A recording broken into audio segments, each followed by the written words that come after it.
and welcome to Winter Steam Challenges with the Miami Air Force Base Library. This week's challenge involves fire, so let's talk fire safety before we begin. You see, I have a cup of water. I have a flame-proof and relatively heat-safe aluminum cake pan top, and it's also, you can see, a really old one, so if it gets slightly sooty, it doesn't matter. But I've got a good surface, and I've got my extinguisher here. There's a slight chance that the glass will get a little bit warm later, so be careful when you touch it. I haven't had it get that hot, so I don't, but it's possible. Maybe if it's a particularly thin or flawed jar and not like a decent canning jar. But a wide mouth jar works best. You can use another container too, as long as it's, flame-proof, i.e. not plastic, and see-through. That's important.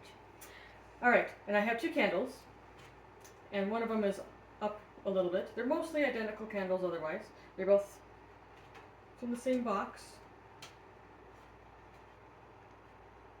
One of them is higher than the other one. So my question to you is, if I take the jar and put it over the candles, after I light the candles obviously, which candle flame do you think will go out first? Go ahead and take a guess. And then if you can guess why, guess that as well, but we'll discuss that in a bit. Meanwhile, I'm going to light the candles.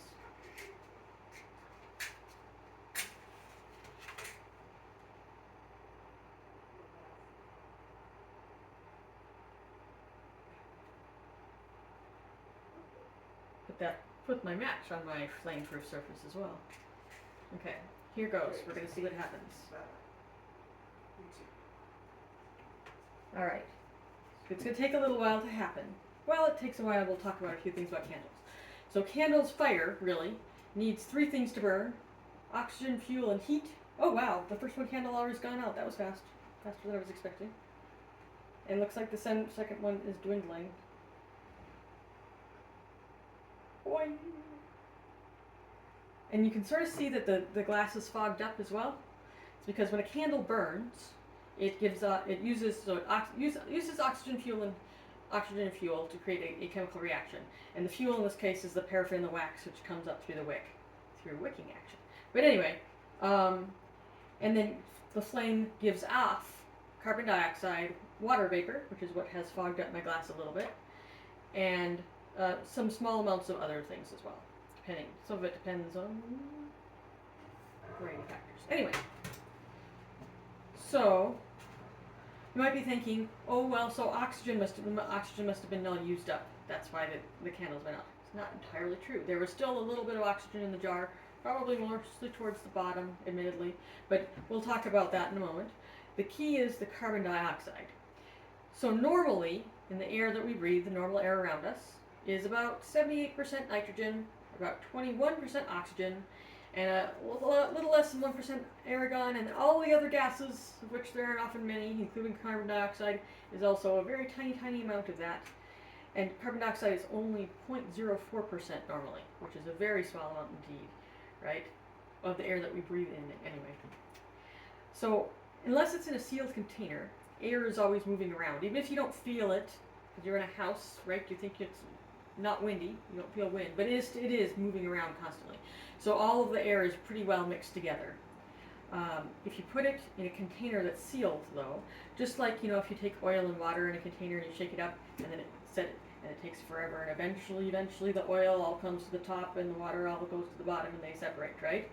So air is the same, but only if there's nothing moving it. There can't be any temperature differences that make it want to go from cold to hot. There has to be just a container that's sealed, so all the normal air currents can't get in, which is sort of what we create here with our jar. But then it will settle into layers. Carbon dioxide is more dense than oxygen is, generally. So that is key to this. So what happens, so we have our carbon dioxide that is being produced by our flames. Now the carbon dioxide, because it's being produced from flames, is hot. And because it's hot, it's actually less dense, because the molecules are further apart. So density is sort of the weight of the molecules per cubic inch. So it depends on the size of the molecules, but also how far apart they are. So how many actual molecules you have in your measurement, if you will. So because they're further apart, now all of a sudden they are less dense than the oxygen, so they go to the top. But they cool there because it's less hot up there. And like I said, it is more dense than the oxygen. So it seeps, it goes down in a wave very slowly, and it takes out that first candle first because now the carbon dioxide, the oxygen is going up, the carbon dioxide is going down, so there's no longer enough oxygen for the flame, so that one goes up, and then as the wave goes further down, it gets the bottom one too, and then they both go out. That's one of the keys of extinguishing fire, is removing one of the things it needs, and a lot of times removing the oxygen is, especially with small fires, one of the easier things you can do. We're actually going to do that again. We're going to use carbon dioxide to extinguish a candle in a different way. Very, very different way. We're going to make a little fire extinguisher in here. So what I have in here is some baking soda.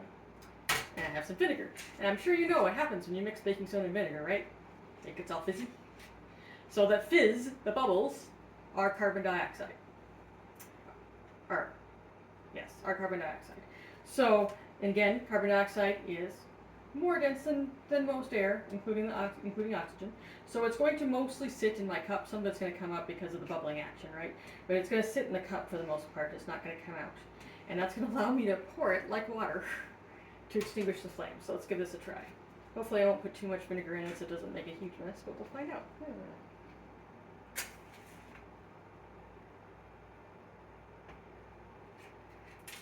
Let's do the one this time. And there are actual proper fire extinguishers that work with the same thing. Oops. They're CO2 fire extinguishers. They're properly for using CO2 to extinguish flames, often in the form of a foam. Oh, come on. There we go. So if you can imagine it, I poured it down because it's more dense. It went down and it denied oxygen to the flame and then dispersed. You just can't see it because it's air, right? So that's a little bit of science of candles and how they work. And that's it for this week's challenge.